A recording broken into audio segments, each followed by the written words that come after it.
I love the way the aliens come out. It's like,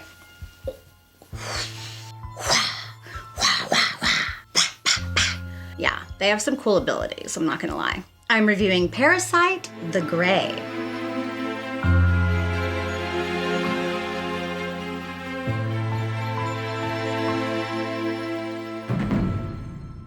I am going to deeply apologize up front if I butcher some of these names. Parasyte the Grey is a 2024 South Korean horror sci-fi series based on a manga of the same name, Parasyte, by Hitoshi Iwaki. It is directed by Yeon Sang-ho.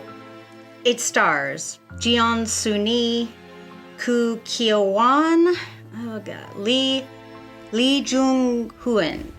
I'm sorry. You can stream it on Netflix right now. Parasyte the Grey is about alien larvae dropping to Earth, infecting and taking over human brains. They essentially need a human host to survive. The parasites have formed an organization and unified in order to strengthen their forces, but luckily so have the humans. Since one of the attacks, or one of the first attacks, when they landed was at an EDM festival or party. I don't know why that makes me laugh. They had it on video. The humans found out about the aliens much sooner than the aliens ever anticipated. They formed their own organization called Team Grey, who is set to go out and find them and take care of them. Meaning annihilate them, obviously, because that's what we would do, of course. If aliens were dropping out of the sky and taking over people and killing people, then of course we would fight back.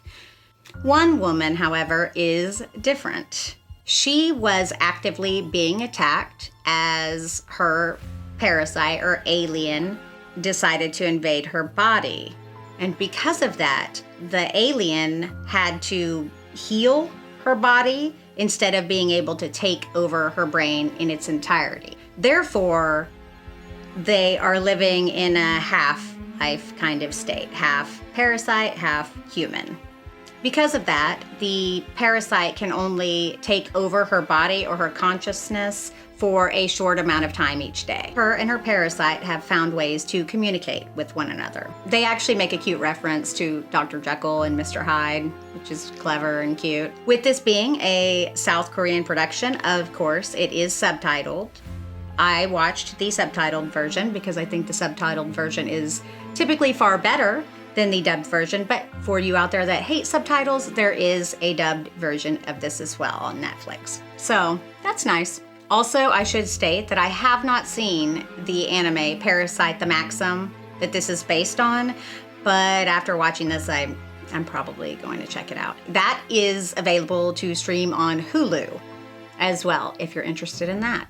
But I mention that because at this point I can't compare the live action series to the anime. I'm sure that there are differences, and I'm sure that people who really love the anime probably would have issues with the series, as with all things.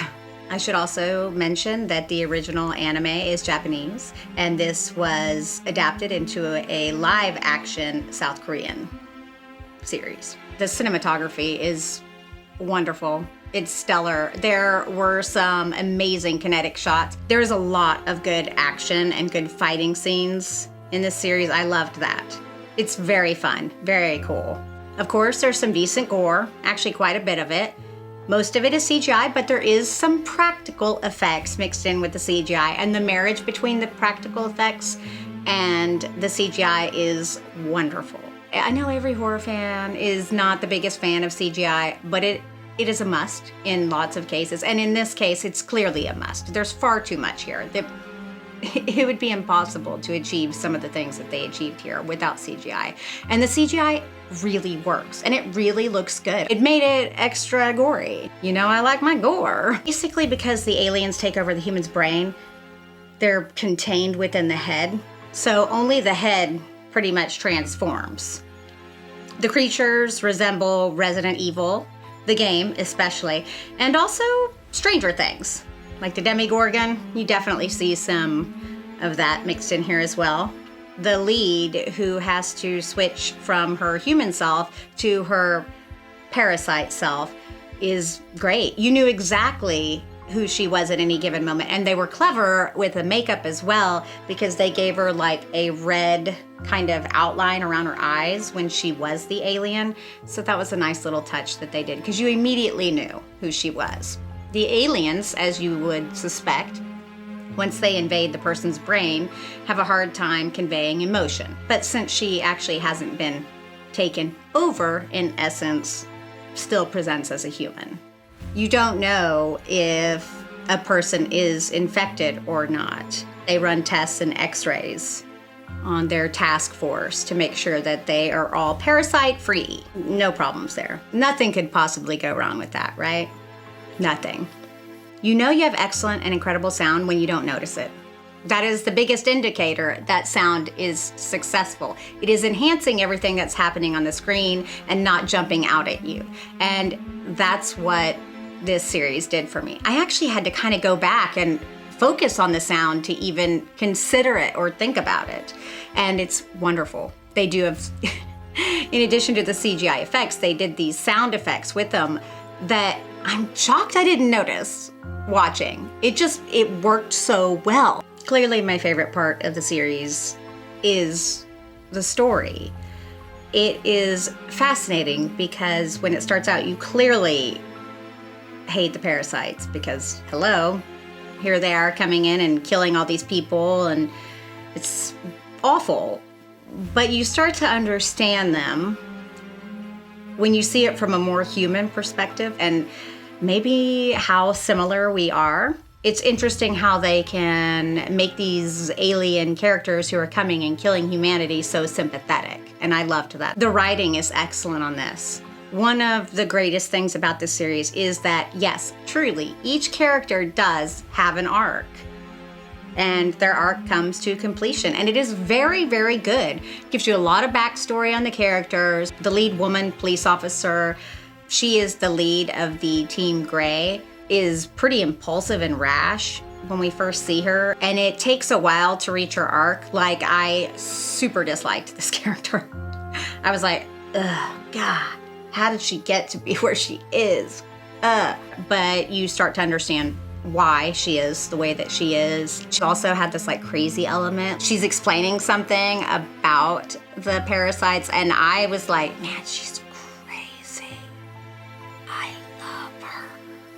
The parasites themselves are a little difficult to understand. Even though they've formed a unified group, they don't feel unified. They feel more individualistic, which is interesting, because I think that could be the same way humans are, and I find that fascinating. Honestly, I don't have a lot of negative things to say about this series. I feel like it's done very well. I may not have enjoyed the way some of the characters were written in the beginning and felt like maybe their arcs were a little contrived, but not to the point where it turned me off. I think you should watch it and check it out. It might be the perfect thing for you to watch while you're waiting for Alien Romulus. Do you like sci-fi horror? What is your favorite sci-fi horror film? I mean, I think we all know the answer to that. It's probably Alien or The Thing, right? Are you planning on seeing Parasyte the Grey? Let me know in the comments below. And as always, I really do hope that you have the most amazing day, my spooky darlings. I want to say thank you so much to my wonderful, amazing Patreon members. You really are my spooky darlings, and I love you dearly. Chris Mizzictino, Jimmy Horror, Janie McLaren, Jose Reyes, Phil Smith, Jim Kemmerling, and Deal Demon. And really, truly, thank you so much for supporting this weirdo. Pretty neato. Pretty neato Cheeto, if I do say so myself, sir. Whee! Nothing could possibly go wrong. People are the worst, am I right?